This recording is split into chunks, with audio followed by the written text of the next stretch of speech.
今回は階乗が三角関数の仲間なのではないかという疑惑について解説していくのだ。そんな疑惑あったの？初耳だわ。それにここ多分きっとって書いてあるわ。階乗と三角関数って別に関係ないんじゃないの？そんなところを気にしてはいけないのだ。それに階乗が三角関数の仲間なのではないかという疑惑はちゃんと根拠があるのだ。というのも前回アップしたこの動画では組み合わせの数 NCK を実数上の関数に拡張し、それが三角関数と密接な関わりを持つことを紹介したのだ。組み合わせの数が三角関数の仲間であるということは、組み合わせの数と近い関係にある階乗も実数上の関数に拡張すれば三角関数と深く関わるのではないかと思うのは自然な発想なのだ。今回は前回の動画の続きとして階乗と三角関数の関わりについて考えていくのだ。もう少し詳しくおさらいすると、前回の動画では組み合わせの数を実数に拡張するためにベータ関数というものを導入したのだ。サインの 2x-1 乗とコサインの 2y-1 乗を0から2分の π までシータに関して積分したものを2倍したものね。前回の動画ではベータ関数は x と y が正の整数の時、このように階乗を用いて表されること、さらに組み合わせの数を用いてこのように表されることを示したのだ。そして逆に組み合わせの数をベータ関数で表すことで組み合わせの数を実数へ拡張することができたのだ。このことを踏まえて階乗の実数への拡張はどんな性質を満たすべきかということを考えてみるのだ。まず当たり前だが正の整数 n に対しては Gn は n の階乗になるべきなのだ。他にもここの関係を見ると G とベータ関数にはこのような関係が成り立つと綺麗なのだ。正の整数だけじゃなくて正の実数 x、y に対しての等式なのね。ただ組み合わせの数と階乗の関係からすると G の中身はマイナス1しない方が綺麗なので G の定義を1ずらしてベータ関数との関係が綺麗になるようにするのだ。1ずれたところで階乗であることに変わりはないし、ベータ関数との関係が綺麗になるならこっちの方がいいわね。まとめると階乗の実数への拡張は少なくともこの2つの性質を満たすべきだと考えられるのだ。確かに階乗の拡張としては妥当な気がするわ。でも三角関数との関係は全然見えてこないわよ。強いて言えばベータ関数が三角関数の仲間だから階乗も三角関数の仲間と言えなくはないけど、それだけだと物足りないわ。心配しなくてももっと分かりやすい関係がちゃんとあるのだ。ネタバラシをしてしまうとガンマ関数という関数が存在して階乗の拡張が満たすべき下の2つの性質を満たし、さらにこのような三角関数との等式を満たすのだ。これは三角関数の仲間と言っても過言じゃないわね。この式を証明することをこの動画の最終目標とするのだ。ただ最初からガンマ関数を導入してしまうと少し唐突な感じがしてしまうので、ガンマ関数についてはここで一旦忘れてもらって知らない体で話を進めていくのだ。ということでこの動画ではまず最初に下の2つの条件からわかる範囲で階乗と三角関数の類似点を挙げるのだ。このパートは少しうさんくさいと感じるところがあるかもしれないが大事な話なので素直な気持ちで聞いてほしいのだ。次に拡張の満たすべき2つの条件とそれにプラスアルファしたものからガンマ関数を具体的に導くのだ。その次にガンマ関数とベータ関数との関係を証明してそれからわかることをいくつか紹介するのだ。そして最後にガンマ関数と三角関数の関係を証明するのだ。それではまず階乗の拡張と三角関数の類似点について話していくのだ。ついさっき階乗の実数への拡張が満たすべき条件としてこの2つを挙げたが、まずはこの2つから従う性質をいくつか見ていくのだ。右側の式の y を1とするとこのようになるので、ベータ x1 の値と g1 の値が分かれば cx と gx 足す1の関係がわかるのだ。まずベータ関数の値を計算するが、計算にはさっき書いたサインコサインを使った形よりもイコールサインに乗シータと置いて変換したこのような形の方が計算が楽なのだ。ちなみに普通はこっちの表示をベータ関数ということが多いのだ。ベータの x1 は y が1なので y-1 乗の項が消えてくれて t の x-1 乗のみが残るのだ。t の x-1 乗の積分は x 分の 1×t の x 乗になるので、計算するとベータの x1 は x 分の1になるのだ。この結果を一番上の式に適用すると、このように g の x 足す1が gx と g1 で表されるのだ。ベータ関数の計算はもういらないので消して、次は左の式を使って g1 の値を求めるのだ。x イコール1の時、さっき求めた式から g には g1 の2乗になるが、青で囲まれた式から g には1の階乗なので1となるのだ。よって g1 はプラスマイナス1となるのだ。次に x イコール2とすると、赤枠の式から g3 の値は x は2で g には g1 の2乗なので g1 の3乗となるのだ。青枠の式から g3 は2の階乗なので2、そして両辺を2で割ると g1 の3乗は1となるのだ。g1 がプラスマイナス1であることと合わせると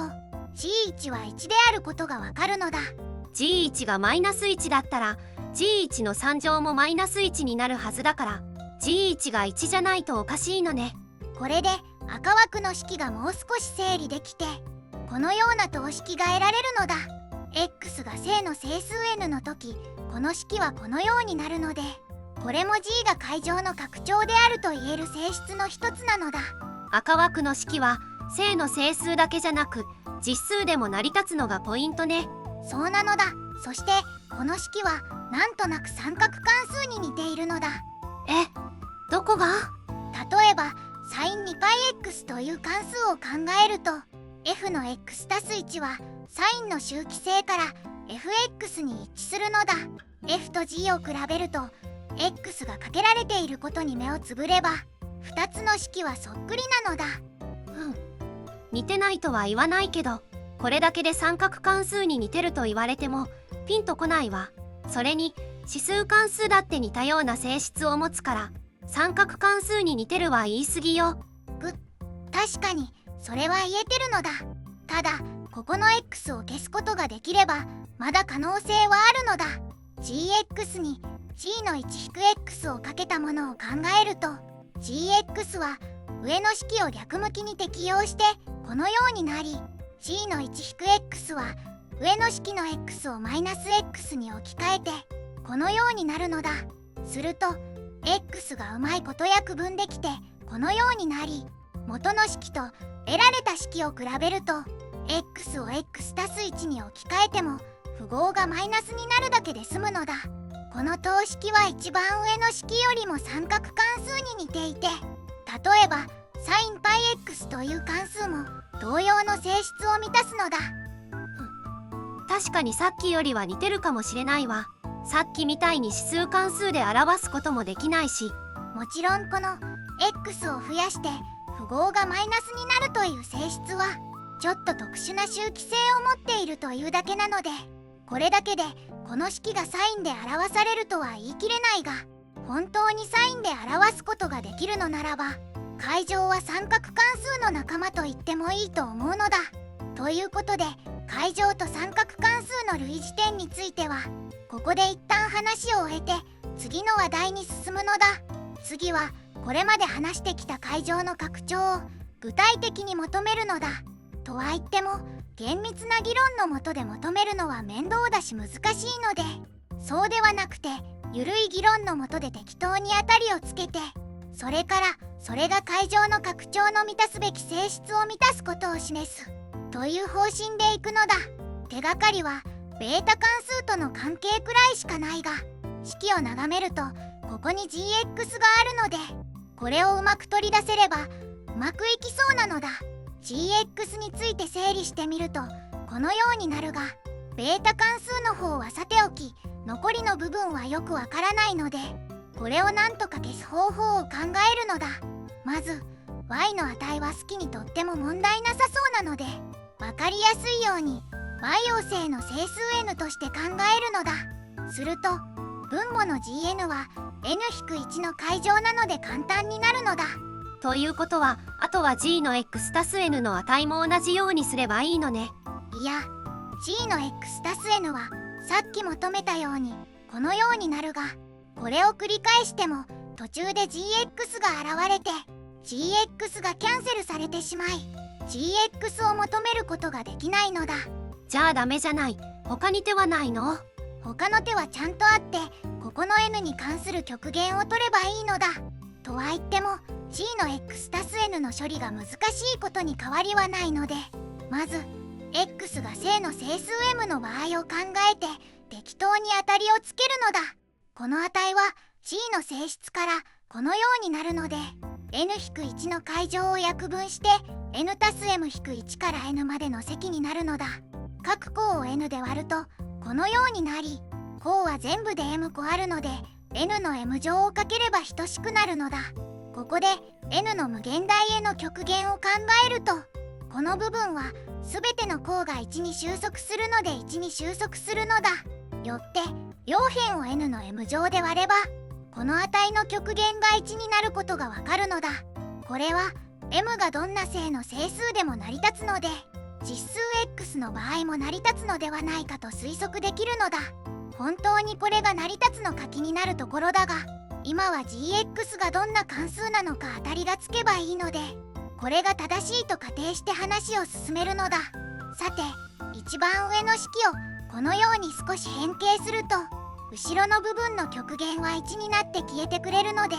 前の部分の極限が gx に一致するはずなのだ。ということで、この値を計算すると、まずベータ関数の定義からこのような積分で表されるのだ。前の n の x 乗を消したいので t イコール n-1 分の u と置くと、積分範囲は t が0の時 u は 0、t が1の時 u は n-1 なので0から n-1 までなのだ。そして t の x-1 乗の部分は素直に置き換えて、1-t の n-1 乗の部分も素直に置き換えて、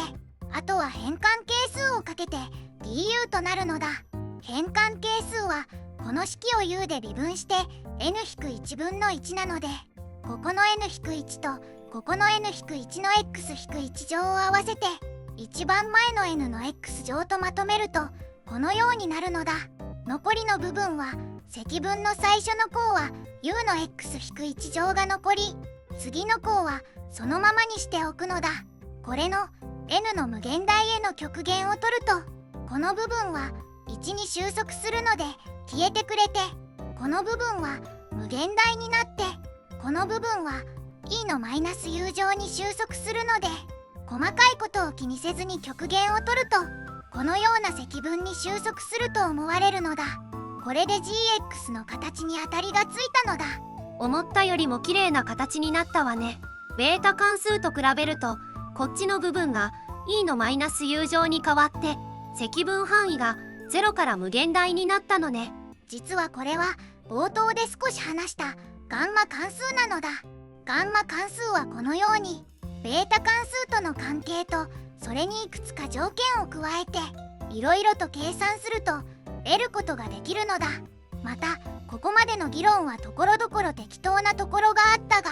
きちんと丁寧にしてちょっと改良すると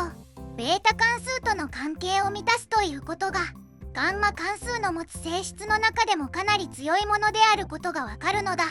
詳しく知りたい人は概要欄に補足記事のリンクを貼っておくので、それを見てほしいのだ。とは言ってもこの動画ではまだガンマ関数が階乗の拡張と言えるのか確認ができていないので、次はそれを確認するのだ。一旦整理をすると、階乗の拡張の候補としてガンマ関数が得られたので、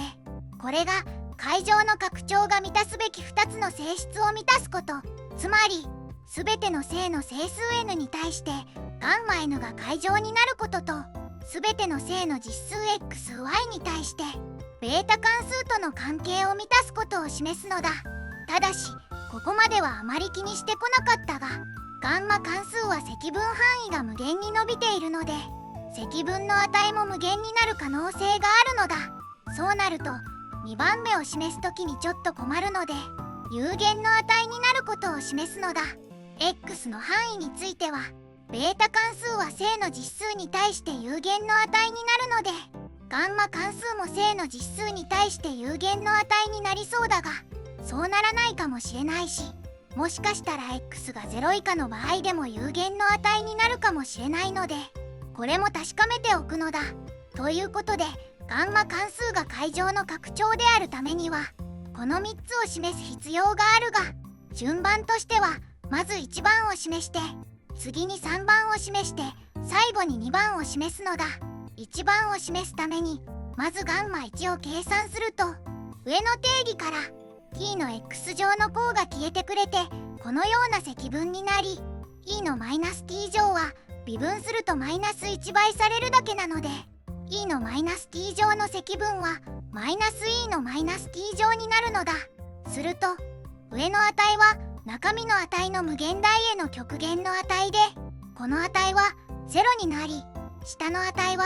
t イコール0を代入した値なので、計算すると1になるのだ。これでガンマ1が1であることが分かったのだ。あとはベータ関数との関係が示されれば、さっき示した通りこの等式が成り立ち、これを繰り返し適用すれば正の整数の場合の値が求まるが、せっかくなのでこれを直接示すことにするのだ。 x が正の場合に示せば正の整数での値が求まるので、 x は0より大きいとして話を進めるのだ。ガンマ x 足す1を計算すると、これは上の定義からこのような積分になるのだ。これが x ガンマ x に一致することを示したいが、ガンマの前の x はここの t の x 乗を微分すると出てきそうなので、部分積分をしてみるのだ。そのためにこの部分を微分で表したいが、 e のマイナス t 乗は微分するとマイナス1倍されるだけなので、このように取ればよいのだ。部分積分を適用すると、前半部分はこうなって、残りの部分はマイナスして t の x 乗を微分してこのようになるのだ。前半部分の上の値はこの極限値になるが、この部分は e の t 乗分の t の x 乗で、 e の t 乗をテイラー展開するとこのようになり、 m を x より大きい自然数として項を一つだけ抜き出すと分母が小さくなるので、この不等式が成り立ち、 m は x より大きいので t を無限大にすると0になるのだ。よってこの値も0になるのだ。次に下の値は x が正であることから、0の x 乗は0なので0になるのだ。残りの積分はマイナスをキャンセルして x を前に出すとこのようになり、積分はガンマ関数そのものなので、これは x ガンマ x となり、求めたかった等式が求まるのだ。この式とガンマ1が1であることから、ガンマ n が n-1 の階乗であることがわかるのだ。これで1番目が示せたので、次は3番目について考えるのだ。まず積分される関数のグラフを見ると、 x イコール4の時はこのようになり、ガンマ4はこの面積に等しいのだ。 t を大きくした時に0に近づくなら面積が有限になりそうね。一方 x が1より小さい時は前の部分が t イコール0で無限大になるので、この場合は0に近い部分も気をつけなければいけないのだ。ということで t イコール1で区切って、それより前と後ろに分けてそれぞれが有限であることを示すのだ。まず後ろの部分を考えると、 e のマイナス t 乗はさっきやったようにテイラー展開して項を一つだけ取ればこのような不等式が成り立つのだ。ここで m は x よりも大きくなるように取っておくのだ。この不等式から上の積分もこのような不等式が成り立ち、この積分は簡単に計算できてこのようになるのだ。ここで上の値はこの極限の値になるが、m を x より大きく取ったので、これは0になるのだ。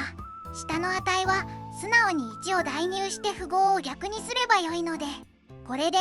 1から無限大の方が有限の値であることが分かったのだ。次に0から1までの方を考えると、この部分は積分範囲で1以下なので、このような不等式が成り立つのだ。この積分は x が0でないとすればこのようになり、上の値は普通に代入して x 分の1、下の値は x が負の場合も想定するとこの極限値になるが、 x が正の場合はこの極限値は0になるので、積分は有限の値になるのだ。これで x が正の時はガンマ関数が有限の値になることが分かったのだ。ではそれ以外の場合はというと、この部分が e のマイナス1乗より大きいことから、この積分が発散すれば元の積分が発散することも分かり、この積分は x が0の時は log t で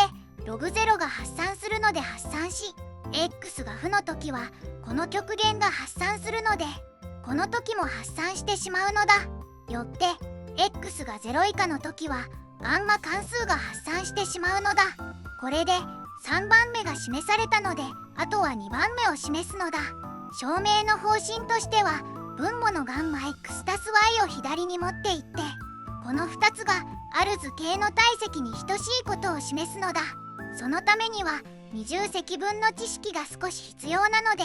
最初にそれを少し説明するのだ。まず二重積分というのは、二変数関数 fxy と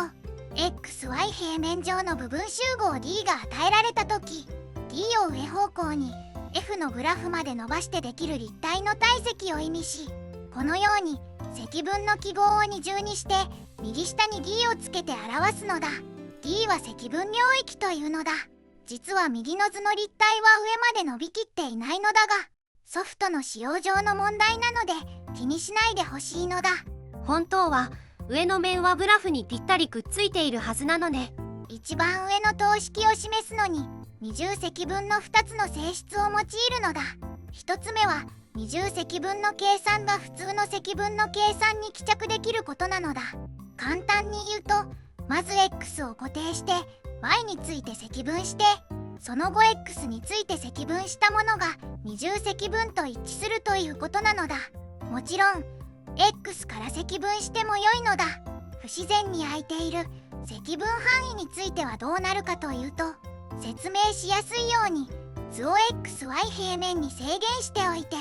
x を1つ固定した時、積分領域の上端と下端は x の関数なので、 y に関して ax から bx まで積分して、積分したものは x についての関数なので、 x については d の端から端まで積分すればよいのだ。細かいことを言うと、 f が領域 d 内で無限大になる場合や、領域 d が無限に広がっている場合は成り立たない場合があるが、 f が常に0以上の場合は大丈夫なのだ。1つ目の説明はこれで終わって、2つ目は重積分の変数変換についてなのだ。集合 d が写像ファイによって別の平面の集合ファイ d に移されるとき、このような等式が成り立つのだ。式がややこしいので一つずつ説明すると、マス積分範囲は下の図の通り d をファイで移したもので、次にこの部分は非積分関数のファイ d 以上の点 uv での値を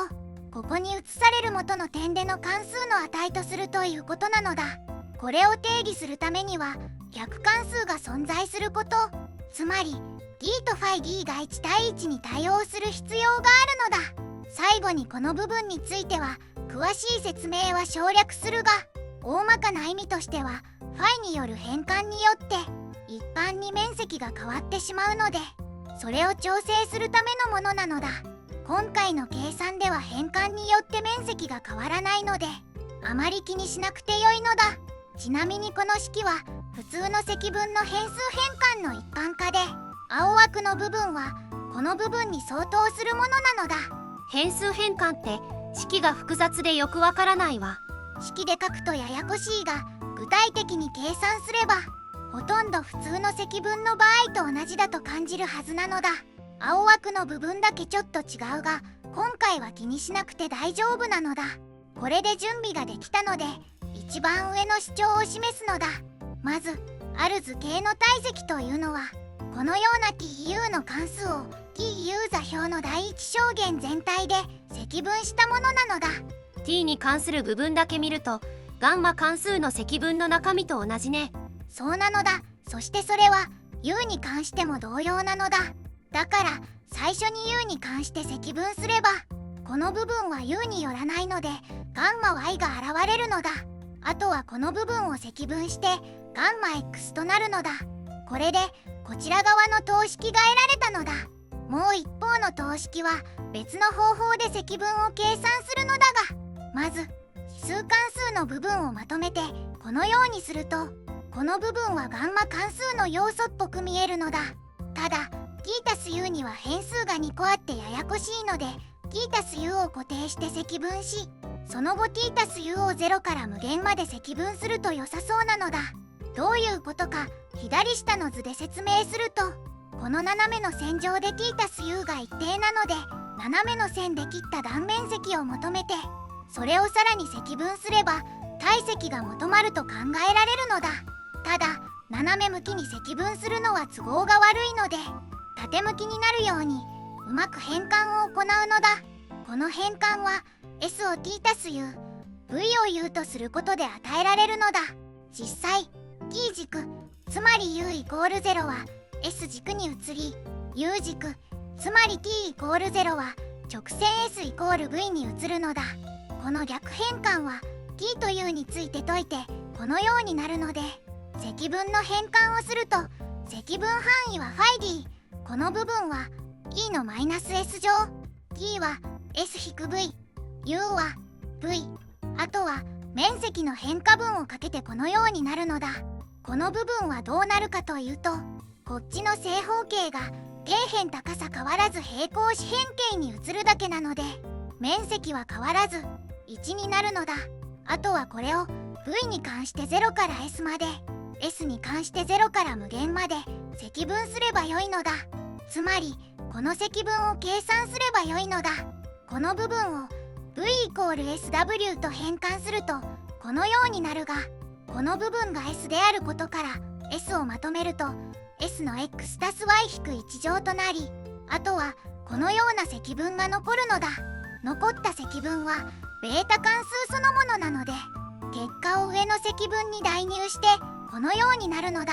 あとは s について積分してガンマ関数が得られるので、これで一番上の式が示されたのだ。両辺をガンマ x たす y で割ってベータ関数とガンマ関数の関係が得られるのだ。この式からはいくつか面白いことが分かって、 xy に2分の1を代入するとこのような式が得られるが、左辺は単純計算で解となり、右辺はガンマ1が1であることからこのようになるのだ。ガンマ関数が正の値を取ることに注意すると、両辺のルートを取ってガンマ2分の1がルート π であることがわかるのだ。次に x=y の場合を考えるとこのような式が得られるのだ。左辺のベータ関数は前回のベータ関数の動画で示したように片方が2分の1の時の値で表されるが、このベータ関数に上の式を適用すると y を2分の1としてこのようになるのだ。よってこの2つの値が等しくなり、ガンマに x について整理するとこのような式が得られるのだ。これはガンマ関数の倍数公式と呼ばれているものだが、実はこれはサインの倍角の公式に似ているのだ。実際サインの 2πx について倍角の公式を適用するとこのようにサインとコサインで表されるが、コサインはサインをマイナス2分の π 平行移動したものなので、コサインはこのように表され、定数の部分を無視すればそっくりな関係が成り立っているのだ。少し長くなったが、これで階乗の拡張であるガンマ関数を求め、ベータ関数との関係を証明することができたので、最後にガンマ関数と三角関数の関係について説明するのだ。動画の序盤で話した階乗の一般化と三角関数の類似点を思い出すと、ガンマ関数がこの関係を満たすことから、ガンマ x とガンマ 1-x の積がこのような等式を満たすのだ。これは x を1大きくすると符号だけが変わることを意味しているが、その性質が sinπx と似ているということで、この積がサインと何らかの関係があるのではないかという話をしたのだ。そういえばついさっき倍数の公式の話をした時も sinπx と似た関係があったわね。ただこの話には問題があって、ガンマ関数は x が0より大きくないと積分が発散してしまうので、青枠の積は両方のガンマ関数の中身が0より大きい時、つまり x が0と1の間にある時にしか定義できず、したがって x を1大きくするということができないのだ。実は動画の序盤でこの式を導く時に、一番上の式が全ての実数で成り立つことを前提としていたのだが、具体的に関数を求めてみたら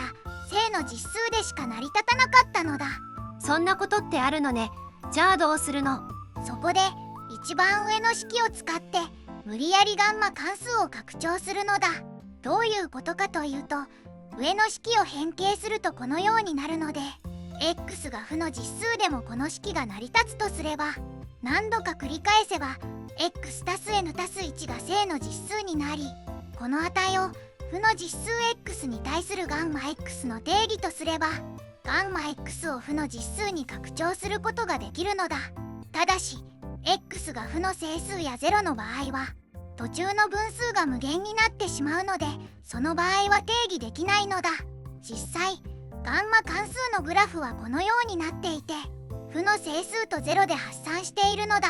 そうなるとこの積は x が整数の時に発散してしまうので、sinπx よりも sinπx 分の1に近いと考えられるのだ。ということで fx をこのように置いて、これが定数関数であることを示すことで、ガンマ関数とサインの関係を導くのだ。定数であることを示すには微分が0であることを示せばよいが、f が微分可能なのか、そもそも連続関数なのかすら分かっていないので、まずそこから説明するのだ。説明の流れとしては、最後には微分が0であることを示すのだが、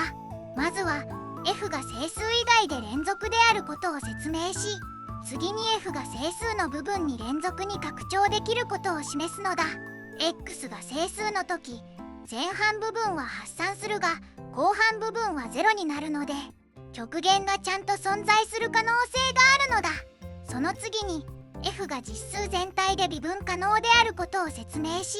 その後に微分が0であることを示すのだ。ただ先に言っておくと、1番と3番はある程度前提知識が必要で、丁寧な説明はできないので多めに見てほしいのだ。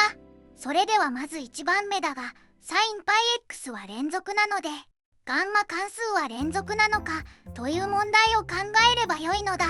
x が正の時、ガンマ関数はこのように表されるので、ガンマ関数が連続であるためには、つまりこの積分の極限がガンマ x に一致することを示せばよいのだ。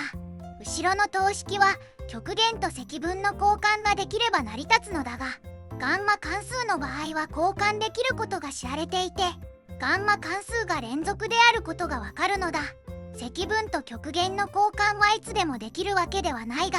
この場合なぜ可能なのか詳しく知りたい人は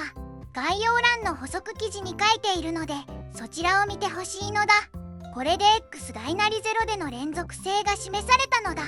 x が負の場合はガンマ関数はこのように定義されていて、ここは x が整数でない時連続、こっちも x 足す n 足す1が正なら連続なので、0と負の整数を除いて連続なのだ。よってこの部分は整数を除いて連続、サインも連続なので f が整数を除いて連続であることが分かったのだ。次に2番目の整数の部分に連続に拡張できることを示すのだ。この式を1つ目のガンマ関数に適用し、このようにして x 分の1を sinπx にくっつけると、前の部分はさっき示したようにマイナス1から1で連続で、後ろの部分は0以外で定義されていて連続だが、0への極限が1になることが知られていて、x イコール0での値を1とすることで0でも連続になるのだ。よって f はマイナス1から1で連続になるのだ。ちなみにこの式から f0 の値を計算することができて、 x イコール0で前半部分はガンマ1の2乗なので1、後半部分は右下の極限から1、あとは π が残るので f0 は π であることがわかるのだ。さて f はマイナス1から1までで連続であることが分かったが、実数全体ではどうなのかというと、 f の x たす1の値は fx の前半部分は符号が変わるだけ、後半部分も符号が変わるだけなので fx に一致するのだ。この式を使ってマイナス1から1の間に移動させれば fx が実数全体で連続であること、さらに全ての整数での値が π であることがわかるのだ。ちなみに x が2分の1の時を計算すると、前半部分はガンマ2分の1の2乗なので π、後半部分は1となるので f2 分の1も π となり、 f が定数であることの信憑性が増すのだ。これで fx が実数全体で連続関数であることが示せたので、次は微分可能であることを示すのだ。さっきと同様に1つ目のガンマ x を変形したこの式が使えて、ガンマ関数と x 分のサイン x それぞれがマイナス1から1で微分可能であることを示せばよいのだ。まずガンマ関数の微分はこの積分を x について微分すればよいが、微分と積分はこの場合交換することができて、微分を計算するとログ t が現れてこのようになるのだ。この積分は x が正の場合にちゃんと収束することが知られていて、ガンマ関数は x 大なり0で微分可能であることがわかるのだ。微分と積分の交換やこの積分の値がちゃんと収束することは概要欄の補足記事に載せておくのだ。ガンマ関数は同様の方法でさらに微分ができて、 n 回の微分はこのようになるのだ。これでガンマ関数が微分可能であることが分かったので、次はこっちが微分可能であることを示すのだ。この式は sinπx をテイラー展開することでこのようなべき級数と等しくなるのだ。べき級数には収束半径という0から無限大までの値が一つ定まり、 x の絶対値が収束半径より小さいところでは何回でも微分できることが知られているのだ。このべき級数はサインと同じく収束半径が無限大であることが収束半径の判定法から直ちに従うので、この関数も無限回微分できるのだ。べき級数の収束半径や微分可能性についてはこれも概要欄に補足記事を載せておくのだ。これでガンマ関数が x 大なり0で x 分のサイン x が実数全体で無限回微分可能であることが分かり、上の式がマイナス1から1で無限回微分可能であることが分かったが、 fx たす1が fx と等しいことから fx が実数全体で微分可能となるのだ。これで f の微分可能性が分かったので、最後に f の微分が0になることを示せばよいのだ。ただし実はこれは嘘で、直接微分を計算するのが難しいので、少し特殊な方法で fx が定数であることを示すのだ。まずさっき示した倍数公式を x を2分の x に置き換えた形にしておき、 f に適用すると、まず最初のガンマ x にはそのまま適用し、次のガンマ 1-x は最初の2のべき乗はこのようになり、次の部分は x を 1-x に置き換えて、ここも x を 1-x に置き換えてこのようになるのだ。サインも倍角の公式を使ってこのようにしておくのだ。この式を整理すると、まずこことここは相殺して、こことここも相殺するので2のべき乗は消えるのだ。次にこの中身を整理すると 1-2分の x となるので、これとこれとこれをまとめると上の式の x を2分の x に置き換えたものになるのだ。他の項も整理すると、まずルート π はまとめておいて、この部分は分子をまとめて、この部分は変形すると 1-2 分の x 足す1になるので、このようにし、コサインはサインをマイナス2分の π 平行移動したものなので、このようにしておくのだ。するとさっき話した通り、この部分は f の2分の x になり、この部分は f の2分の x 足す1であることがわかるのだ。これで f に関するこの等式が得られたのだ。細かいことを言うと、ガンマ関数の倍数公式を x が正の部分でしか示していないので、この等式は x が0から1までの時しか示せていないが、この式の x を x 足す1にしたこの式は、この部分が fx 足す1イコール fx からこのようになり、これは fx つまり fx 足す1に一致するので、 x を整数分だけ平行移動しても成り立ち、よってこの式は実数全体で成り立つのだ。あとはこの式を使って f が定数であることを示すのだ。まずガンマ関数と sin πx が0から1で正の値であることから、 fx は実数全体で正の値になるのだ。よって log(f(x) が実数全体で定義され、その2回微分を gx と置くと、 gx はこの式を合成関数の微分によって計算してこうなるのだ。ちなみにここの4分の1はこの値を2回微分することで得られるのだ。この時 g の絶対値は三角不等式からこのようになり、 m を gx の0から1までの最大値とすると、これは実数全体での最大値でもあり、定義から0以上でこの式から2分の m 以下であることがわかるのだ。この不等式から m イコール0となるため、 gx も0であることがわかるのだ。 gx が0ということは log(f(x) が cx 足す d の形で表されるが、 f0、f1 が π であることから c イコール0。よって fx は定数となるが、これは π しかありえないので fx が定数 π であることが分かったのだ。ということでこの等式が成り立ち、整理するとガンマ関数と三角関数の関係が得られるのだ。これは相反公式と呼ばれているのだ。ちなみにこの式は x が整数の時に無限大になってしまうので、逆数を取ってこのようにした方が扱いやすそうな感じがするのだ。実際ガンマ関数の逆数のグラフはこのような形をしているのだ。振動しててガンマ関数よりも三角関数っぽいわ。さらにガンマ関数の逆数はこのように三角関数の積分で表すことができて、逆数の方が三角関数に近いような気もするのだ。コサインの中にタンジェントがあってちょっと気持ち悪い。むしろ三角関数から遠のいた気がするわ。それではこれで今回の動画は終わりなのだ。動画中では説明を省略した部分もあったが、補足記事を概要欄に載せておくので気になる人は見てほしいのだ。